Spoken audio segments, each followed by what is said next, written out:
Hello guys, my name is Mukanya. I'm a CEO and founder at JT Devs. For today's video, we're going to continue with Proficient. Let's define what is variable scope. A variable scope is a lifetime of a variable. When you define a variable, it will be created inside of your computer memory. Later on, we can access it.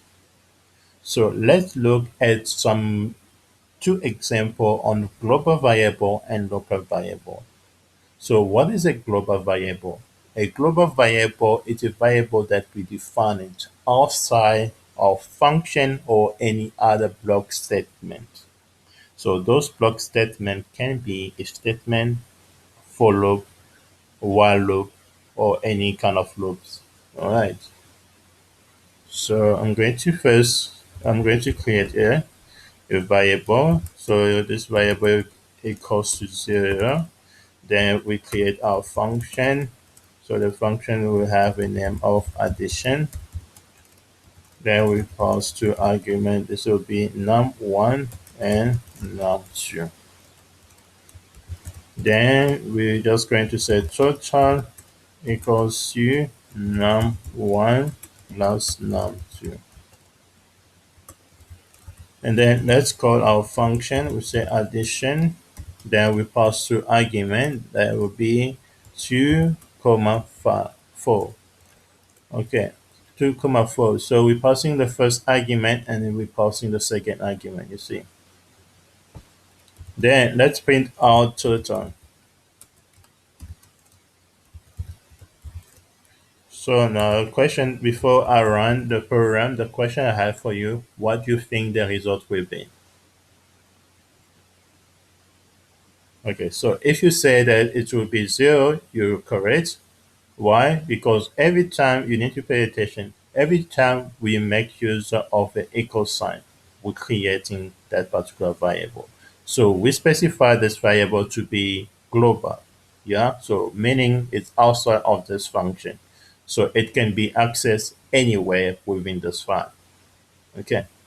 So now later on we say we use the same name and then we say equals to num1 plus num2. This will make this variable to be created local. So it will be now a local variable. It will become a local variable. So this is a global variable and then this will be a local variable. Why? Because we're making use of an equal sign. Okay, so let's run our program and then I'll show you how we can fix it. Okay, so let's say, where is it? Let me just try to find that variable's fine. And then we say Python. Then we run plus fine, and then the solution is 0. Okay, so to fix it, that we have some what do you call it?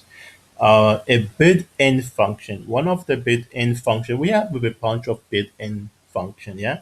So one of the built-in function is a global function. So that feature is actually every time you create a variable, it's going to store that particular variable. If it's a global, then it's going to store it in that particular as a dictionary.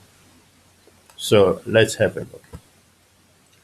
So I believe it will be global also.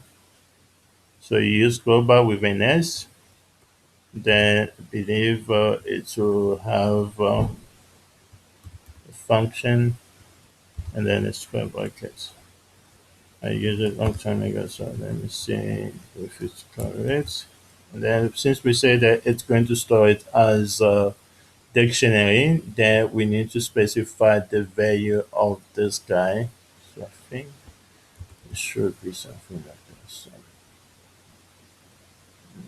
Let me try now. Let me try first this.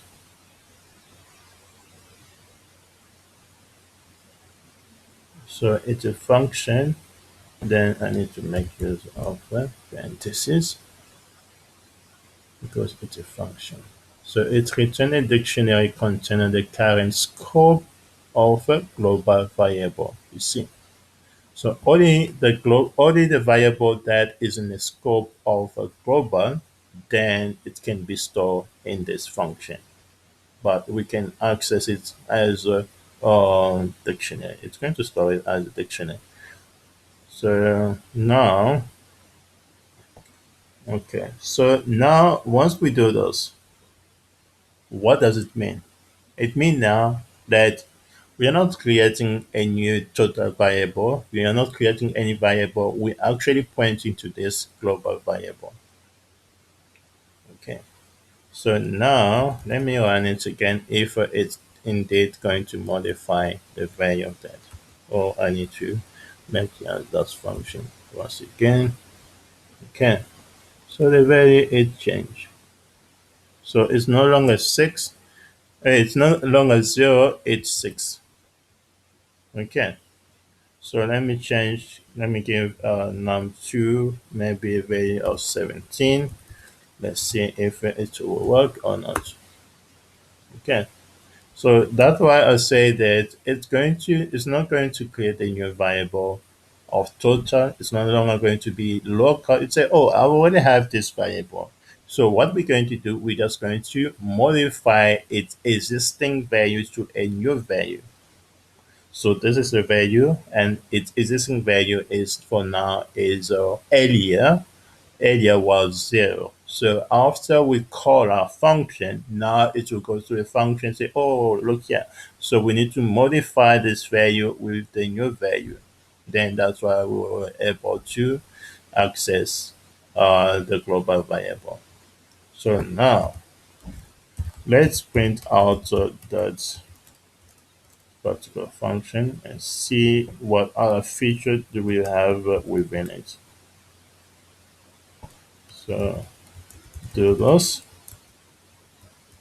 and then create, and then let's run it again. Okay, that's why I say that it stores things in a dictionary format. So everything, so this our main file is this one here, and then the document, since we don't have any document for our file, so there is nothing variable scope. So this is just a documentation of so underscore doc is a documentation for the function itself. So the description that you see that it provides in here, so it's the same thing that you see over here. Okay. Then after that, we see that there's a package name. Since we don't have a package name, it does not have any package name. So it will say none. Then if we look for total, we should see total somewhere. All right. So here's total. You see, it has now the value of 21. And then our function. So our function then, you see, then it stores all information that has a global scope. Okay. So this the one that you see is actually where our function addition is sitting at, on which memory address can we find it. So you can find it right here. You see, here's the address. Okay. Okay, that's cool. And then let's move to our next example, which is local variable. I'm going to comment it. So once we get to local variable, so what is a local variable? A local variable is any variable that is being defined inside of a particular block or a function. So let's say define say maybe subtraction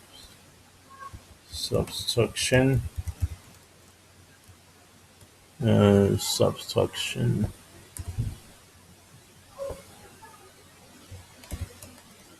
and then we say num1 comma num2.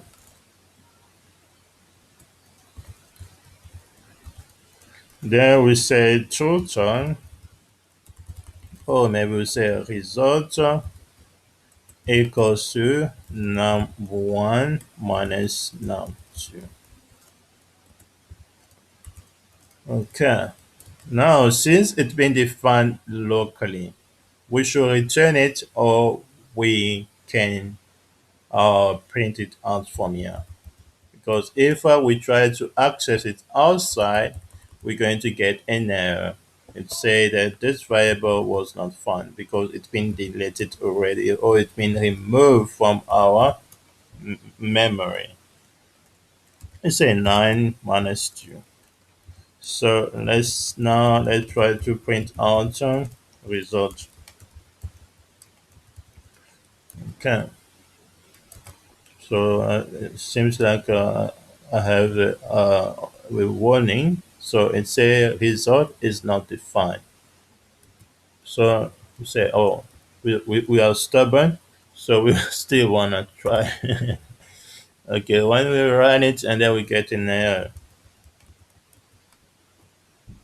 Okay, now to fix it, the only thing is either you should return it inside of the function, and then when you call your function, then your function should be placed inside a print statement so that you can be able to see the result.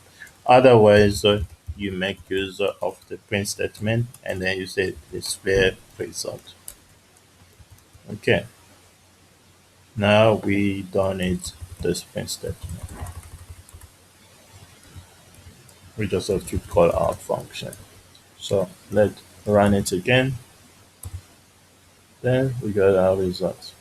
Okay. Thank you guys. Please subscribe, like, and share the video.